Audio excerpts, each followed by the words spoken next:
एक समय की बात है, एक जयदेव नाम के भक्त आत्मा, एक लड़का था, शादी होगी थी, लड़का था, एक पत्नी थी। तो संत जन जो हैं बड़े परमात्मा पर आसरा रखने वाले थे, अच्छे शील स्वभाव के थे। उन्होंने क्या था कि चलते रहते थे, पैसा रोजी रोटी उनका सिर्फ कथा करना ही था।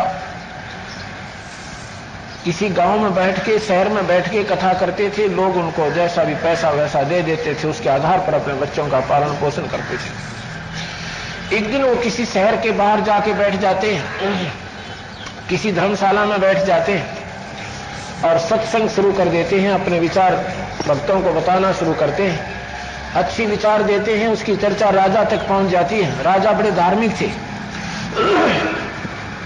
राजा और रानी दोनों ही बड़े धार्मिक थे। उन्होंने संत को अपने पास बुला लिया। संत जी वहां चले जाते हैं। उन्होंने कहा कि महात्मा जी, आपके बहुत अच्छे विचार हैं, आपने सारी जनता को अपनी तरफ आकर्षित किया है। मैं आपके विचारों से बड़ा प्रभावी हुआ हूं, मैं आपसे उपदेश लेना चाहता हूं, आप ले लो जी। मेरी आपसे प्रार्थना है गुरुदेव कि आप मेरे बाग में रहो, जनता यहां आएगी, सत्संग सुन जाया करेगी, हमें आपके भोजन का लाभ मिल जाएगा, आपकी सेवा मिल जाएगी, सुबह सुबह हम आपके दर्शन करा करेंगे, सुबह से हम चर्चा सुना करेंगे। तो महात्मा जी वहां रहे।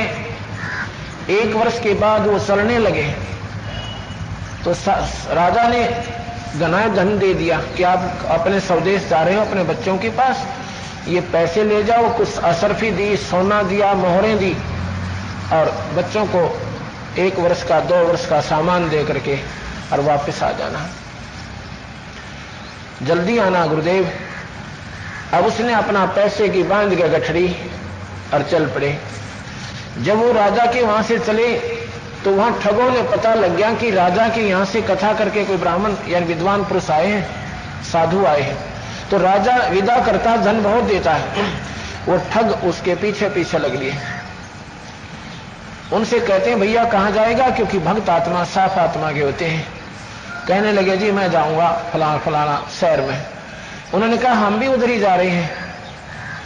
तो उसने कहा धन्य है भगवान तेरा कि इसे बियाबान जंगल से हमने गुजरना था, और साथ में मेरे पास भाई पैसे बहुत हैं, और कहीं ऐसा ना होता कोई चोर उचक के लूट लेते।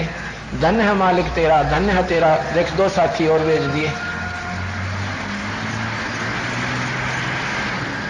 अब उनको ये भी मालूम पड़ गया कि तो धन तो जरूर ले रहा है, अच्छा धन है, और चल पड़े।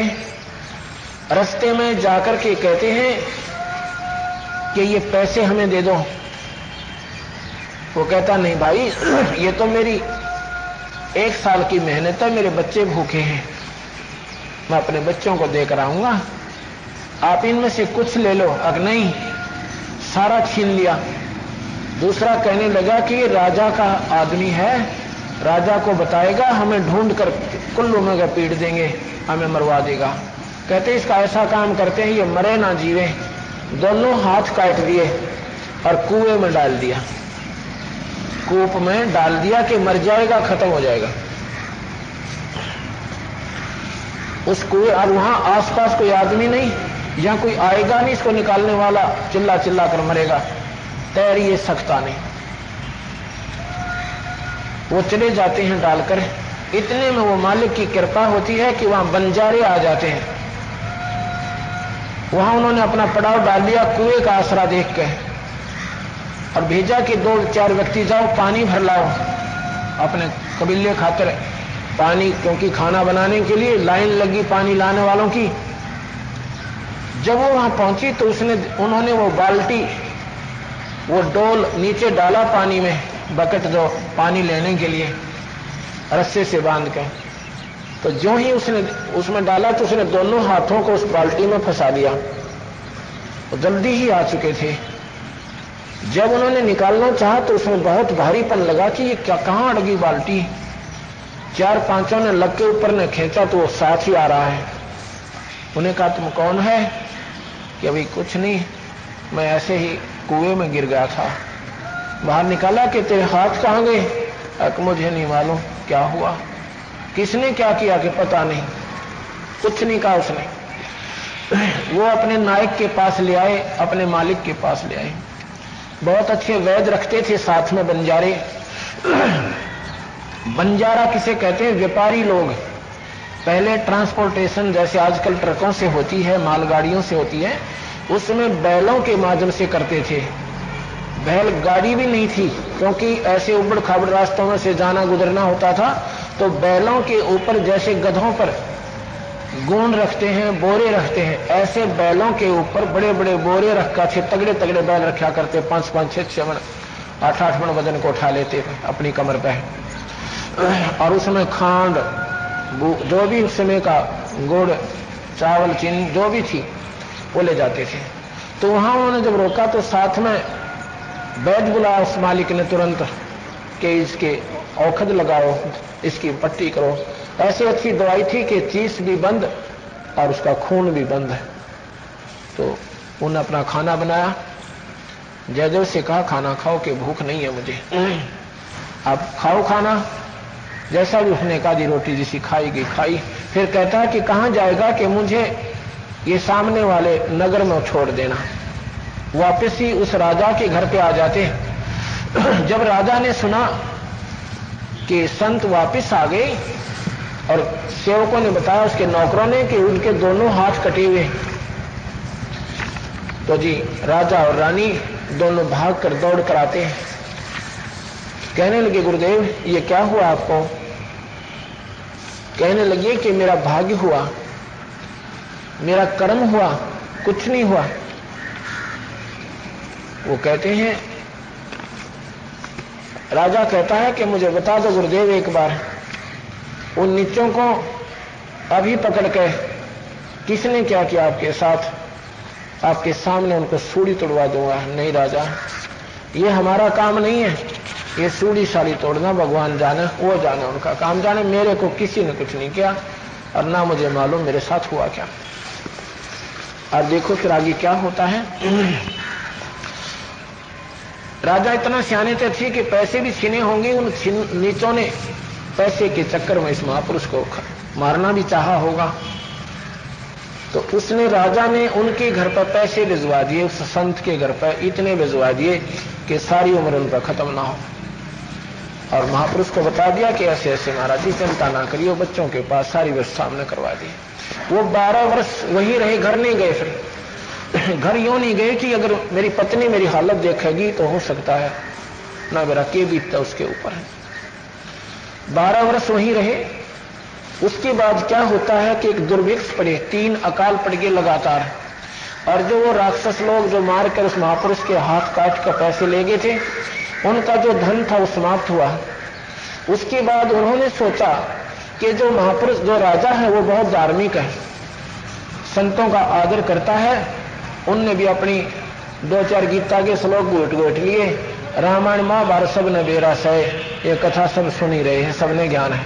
तो दोनों ने एक ब्राह्मण जैसा भेष बनाकर, लंबी चोटी तिलक पिलक लाकर और लेकर अपनी पोथी काख में, और दोनों चल पड़े। अकी राजा के पास चलेंगे, वो तो मर चुका है, हम कथा करा करेंगे और गणाए धन देगा, चल लेंगे। अब क्या होता है कि शाम का समय था, 4 बजे हुए थे, सत्संग कर रहे थे वो संतजन जयदेव जी, दोनों हाथ कटे हुए। उधर से वो दोनों ठग इस उद्देश्य से पहुंच जाते हैं कि राजा के पास अपनी दाल गलावेंगे और उनको कथा सुना के और माया लेकर आएंगे। जो ही वो पहुंचे, बिल्कुल वो एकदम मोड़ ऐसा कटता था कि बिल्कुल सामने राजा बैठे, रानी बैठी, महात्मा सत्संग कर रहे हैं, सैकड़ों भक्तजन बैठे और 20-30 सैनिक बंदूक लिए खड़े, सिपाही। वो बिल्कुल सामने जब प्रकट हुए, उन्हें सामने आए तो उन्हें देखा ही तो भाई वही है, क्योंकि दोनों हाथ कटी हुई। वो तो ना तो उन्होंने वापस ना जा करके आगे ही जाने में अपनी भलाई समझी। अगर वो मुड़ जाते, हो सके उनको गोली मार देते, क्योंकि राजा की वहां से एकदम बिना पूछे वापस चला जाए इंसान तो उसमें कोई कमी होती या पकड़े जाते। तो उन्होंने जाकर के देखा तो जयदेव ने ये उसका के पहचान में आओ थे। चलो आए भी या ना आए, क्योंकि संतों की एक दृष्टि और होती है। खड़ा हुआ और वो ब्राह्मण जैसा भेष, विद्वानों संतों जैसा भेष देखकर खड़ा होकर प्रार्थना करते कि राजा ये बड़े पहुंचे हुए विद्वान आए हैं, इनको आसन दो। राजा ने गजल्ले बिछवा दिए, चादर बिछा दी, बैठो महापुरुषों, और कहने लगे इनके चरण लो।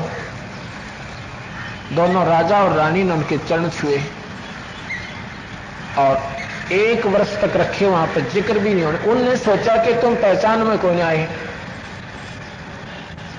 अच्छा, 1 वर्ष रखा और मोहन भोजन खवाए, कतीनों उनको आभास भी नहीं होने दिया कि मैं आपका दुश्मन हूं या तुम मेरे दुश्मन हो। जब वर्ष अंत हुआ तो उन ठगों ने के सोचा कि पैसे मिलेंगे जब चालन की तैयारी कराएंगे, जब हम यहां से विदाई लेंगे तो राजा पैसे देगा, वैसे तो देखो ना रोटी रोटी मिलना है रोज। तो 1 वर्ष के बाद उन्होंने सोचा कि महाराज हम जा रहे हैं, अपने देश को लौट रहे हैं। तो जयदेव ने राजा से कहा कि ये हमारे 2 दोस्त हैं, ये महापुरुष विदा करो और इनको इतना धन दे दो, इतना धन दे दो कि सदा याद रखा आपको। राजा ने ये घोड़े बुलवा लिए, घोड़िया के ऊपर कट्टे भरवा दिए, बोरी भरवा दी सोने और चांदिया की और रुपया चांदी के रुपयों की, और ये कहा कि इनको इनके घर तक लिवा कर छुड़वा के आना है। रास्ते में बड़ा भयंकर जंगल है, ना जाने कोई अनहोनी ना हो जा। राजा ने सिपाही बंदूकों वाले सैकड़ों सैनिक और 500 घोड़े और उनके साथ कर दिए, भरकर माल लाद के। अब देखो अंत होता हर एक चीज का। अब वो क्या करते हैं कि आपस में बातचीत कर रहे हैं, सैनिक पूछ रहे हैं उनसे कि आपका जयदेव क्या लगता है, आपको बहुत आदर देता है, आपका बड़ा सम्मान करता है। महाराज कहते हैं नीच न त्यागे नीचता। नीच व्यक्ति अपनी प्रवृत्ति को बदलते नहीं, सत्संग में रहकर भी संतों के संग कर कभी नहीं बदलते। गरीबदास जी महाराज कहते हैं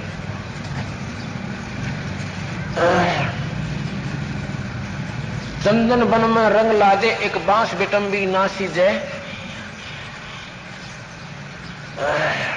और कोट वर्ष करो संगत संता की, पर पत्थर का जल में के भी जय। पत्थर को कितने वर्ष तक पानी में डालकर रखिए, वो अपनी अग्नि नहीं त्यागता, अपना स्वभाव नहीं बदलता।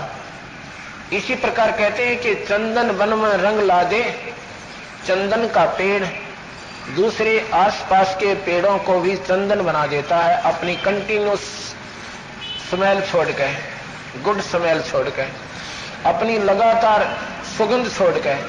लेकिन बांस पर असर नहीं होता, बंबू जिसे कहते हैं, इस पे चंदन भी फेल हो जाता है, उसमें वो जगह को ना कि उस सुगंध को वो अडॉप्ट कर सके, उसमें वह समा सके। ऐसे ही जो नीच वृत्ति के व्यक्ति हैं वो सत्संग सुन भी लेंगे, उनमें वो समावेश नहीं कर सकते, वो विचार जो संत उनके अंदर डालना चाहते हैं वह सिरंज भी मुड़ जाती है, जिसके माध्यम से वो दवाई डालना चाहते हैं। कहते हैं कोट वर्ष करो संगत संता की, पत्थर का जल में के भी जय, एक चंदन बन में रंग ला दे, पर बांस बिटंबी ना सींचे। जो बिटंबी पाखंडी अभिमानी, बांस सबसे लंबा होता है और अपने उस लंबाई का अभिमान करता है, भाव ये हमारे कहते हैं। गरीबदास जी कहते हैं गिरवर जड़ बडेर हैं ये माया के धनवंत, रावण की जो लुटेंगे जहां पावड़े नहीं संत। तो जो इस प्रकार वो क्या हुआ, उनका कोई असर नहीं हुआ। उन्होंने क्या जवाब दिया जब सैनिकों ने पूछा कि ये जयदेव आपका क्या लगता है, आपका बहुत आदर करता है, आपका बहुत सम्मान करता है।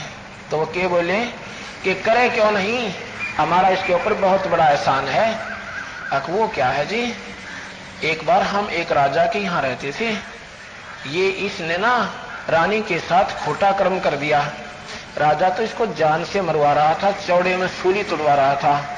हमने प्रार्थना की, वो राजा हमारा शिष्य था, हमारे आदेश से उसने इनको मारा नहीं, पर इसके हाथ कटवा दिए। वो उनका तीर क्या था, कि ये जाते ही राजा को बताएंगे कि इतना गंदा व्यक्ति है। राजा इसको निकाल देगा, मारी तो उधर हो जाएगी वहां पर, अब फुलफलैद हो जाएंगे और सारा माल अपने आओगा। अब अंत होता है हर चीज का। अब गरीबदास महाराज कहते हैं यहां धरती भी बिगाड़ ले जाती है ऐसे संतों के बारे में जो ऐसा नीच कर्म, ऐसी दुर्भावना रखते हैं। ऊपर से आसमान से 2 पत्थर आए, इतने भारा भारा को 50-50 मन के, और दोनों उसके उन दोनों नीचों के ऊपर आके गिर गए। वो जमीन के अंदर गर्क कर दिए उस मालिक ने, उनकी पहचान भी ना पाई। अब वो दोनों जब खत्म हो गए इसी आवाज पे, तो वो वापस हो लिए घोड़े आड़े और सैनिक समेत सारे सामान गए। अब वो सबसे पहले बाग से गुजरती हुई आए तो पहले जयदेव को बताएं कि ऐसे ऐसे कहानी बन गई। जयदेव ने जब सुना कि वो दोनों मर गए तो जयदेव ऐसे रोने लग गया जैसे अपना निजी आदमी मर जाया करे, कोई भाई मर जा, कोई बेटा मर जा, कोई पति मर जा, कोई पत्नी मर जा। इतनी बुरी तरह रोया जानो मेरे खास रिश्तेदार वो भाई बहन मर गए, और इतना फूट फूट कर डकरा कर रोया। ऐसे आंसू, मेरे खास व्यक्ति थे, 1 साल मेरे साथ रहे, मेरा तो कलेजा बाहर आने को हो रहा है। तो कहते हैं जयदेव मुख से ना कही हुई 3 लोक में गाज, जरना ऊपर होता है ये सकल संपूर्ण काज। जयदेव ने अपने मुंह तो नहीं कही कि ऐसा जुल्म किया, पर भगवान दूर नहीं है। गरीबदास जी महाराज की वाणी है कि चीटी पैर बाजे पैर, साहिब सुनता है सब लहर। चीटी आंट ये काली काली हुआ करे छोटी सी, अगर इस चीटी के भी पैल हो, प्रथम तो इसकी पैल होगी कि वो आवाज कर ही नहीं सकती, सवाल ही पैदा नहीं होता। अगर उस चीटी की पैल यानी ये लड़कियां पैल ना करे झंझन सी जो बाजा करे, अगर इस चीटी की पैल बना दी जाए और फिर वह खुड़का कर दे, उसकी भी अगर आवाज नॉइस हो जा, कहते हैं सब सुनता है सब लहर, वो सब तरंगे, वो ईश्वर इतनी भी खुड़की आवाज को भी ईश्वर तक पहुंचती है। कभी कोई न सोचा उसने बेरा कोई ना, वो ज्ञान नहीं रखता, उसको मालूम नहीं है। तो ऐसे जयदेव मुख से ना कही हुई 3 लोक में गाज, ये जरना ऊपर होत है सकल संपूर्ण काज।